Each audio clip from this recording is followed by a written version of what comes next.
রাজ্যের 294টা বিধানসভা কেন্দ্র, 80,000-এরও বেশি বুথ, প্রত্যেক বুথে বুথ লেভেল অফিসার বিএলও সঙ্গে বিএলএ বুথ লেভেল এজেন্ট, তারা গোটা রাজ্যের 294টা কেন্দ্রের বাড়ি বাড়ি গিয়ে প্রত্যেক ভোটারকে তাদের ফর্ম দেবেন। আপনাদের একেবারে স্পষ্ট করে দিই, আগামীকাল রাত পহলেই যাচ্ছেন আপনার বাড়িতে বুথ লেভেল অফিসাররা, 1 মাস ধরে যাবেন, অর্থাৎ 4 নভেম্বর থেকে 4 ডিসেম্বর। আর তার আগে কিভাবে ফর্ম ফিল আপ রিপাবলিক বাংলায় একেবারে স্বচ্ছ করে স্পষ্ট করে সহজে আপনাদের বোঝাবো।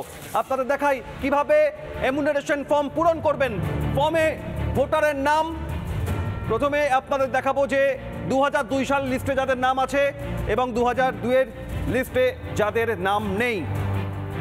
ভোটারের নাম, এপিক নম্বর, ঠিকানা প্রিন্ট করা থাকবে, সিরিয়াল নাম্বার, পার্ট নম্বর, বিধানসভার নাম, অর্থাৎ 294টা বিধানসভার উত্তর থেকে দক্ষিণ, পূর্ব থেকে পশ্চিম যে বিধানসভা কেন্দ্রের ভোটার আপনি থাকবে, নিজের নাম, জন্ম তারিখ, নিজের আধার নম্বর, বাবার নাম, বাবার ভোটার কার্ড নম্বর, স্বামীর নাম বা স্ত্রীর নাম, বিস্তারিত পরপর একেবারে সিরিয়ালি আপনাকে এই ফর্মে ফিল আপ করতে হবে।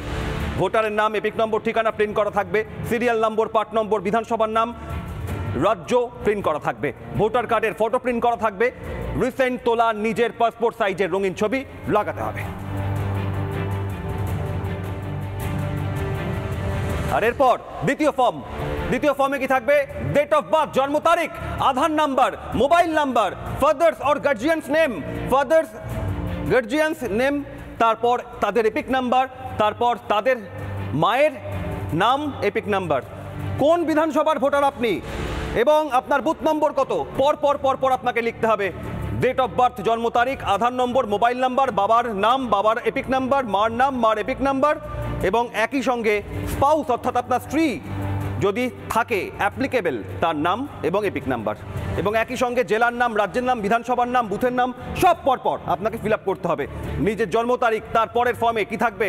নিজের জন্ম তারিখ, নিজের আধার নম্বর, মোবাইল নাম্বার, বাবার নাম, বাবার ভোটার কার্ড নাম্বার, মায়ের নাম, মায়ের ভোটার কার্ড নাম্বার, স্বামী অথবা স্ত্রীর নাম, স্বামী অথবা স্ত্রীর ভোটার কার্ড নাম্বার। অত্যন্ত সহজ, অত্যন্ত সরল এই এমুনারেশন ফর্ম ফিল আপের ক্ষেত্রে, যা নিয়মিত আপনি আপনার নথি হিসেবে ব্যবহার করেন, যা নিয়মিত আপনি আপনার কোনো ফর্ম ফিল আপের ক্ষেত্রে লেখেন, তাই উল্লেখ করতে হবে এখানে।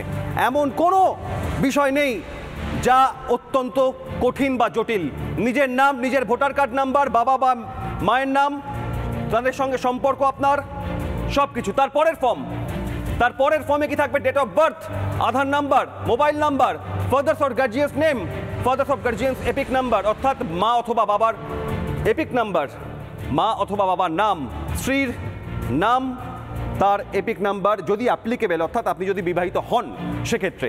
আর তাদের পাশাপাশি 2002 সালের লিস্টে যাদের নাম নেই কিন্তু তার পরিবারের কারোর নাম থাকলে, উদাহরণস্বরূপ এই তার পরিবারের কারোর নাম রয়েছে, নিজের নাম নেই, তার বাবার বা মায়ের নাম, নাম্বার, ডিটেল। তারপরের ফর্ম আপনাদের দেখাই কি থাকবে।